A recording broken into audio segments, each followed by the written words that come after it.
रिया को वीरान और रहस्यमयी जगहों को खंगालने का शौक था।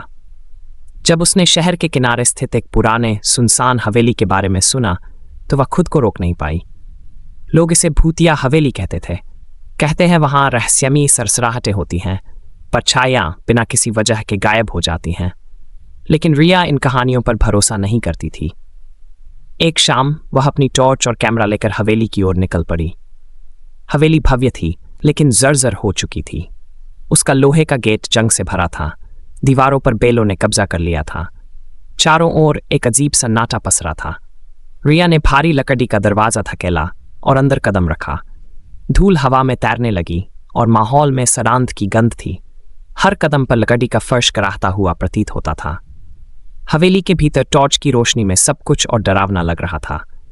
जैसे ही वह अंदर बढ़ी, एक बात उसकी नजर में आई। गैलरी के अंत में एक दरवाजा था। बाकी दरवाजों से अलग ये नया सा लग रहा था। गहरे महोगनी रंग का, जिस पर चमकता हुआ पीतल का हैंडल लगा था। एक सिहरन उसके शरीर में दौड़ गई। उसने धीरे से हैंडल छुआ, बर्फ की तरह ठंडा। उसने उसे घुमाने की कोशिश की। दरवाजा बंद था। तभी ठक ठक ठक, दरवाजे के दूसरी ओर से किसी ने दस्तक दी। रिया का दिल जोर से धड़कने लगा। उसने धीरे से कहा, कौन है? कोई जवाब नहीं। फिर एक धीमी कमजोर सी फुसफुसाहट सुनाई दी। मदद करो। रिया सुन पड़ गई। ये किसी औरत थी, कमजोर, डरी हुई। उसने कांपते हुए पूछा, तुम कौन हो? अंदर फांसी हो? कोई जवाब नहीं, बस एक अजीब आवाज, जैसे किसी नाखून से लकड़ी खुरची जा रही हो। रिया के रोंगटे खड़े हो गए। यह हवेली तो सालों से वीरान थी। फिर अंदर कौन था? डर के बावजूद उसका रोमांच बढ़ने लगा। उसने बैग से एक हेयर पिन निकाली और लॉक खोलने लगी।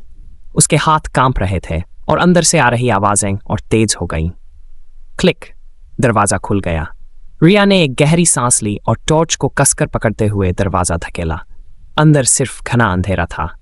टॉर्च की रोशनी जैसे ही भीतर गई, कमरा धीरे धीरे सामने आया। फर्श पर धूल की मोटी परत, फटे हुए वॉलपेपर और टूटी फूटी लकड़ियां। लेकिन वहां कोई नहीं था।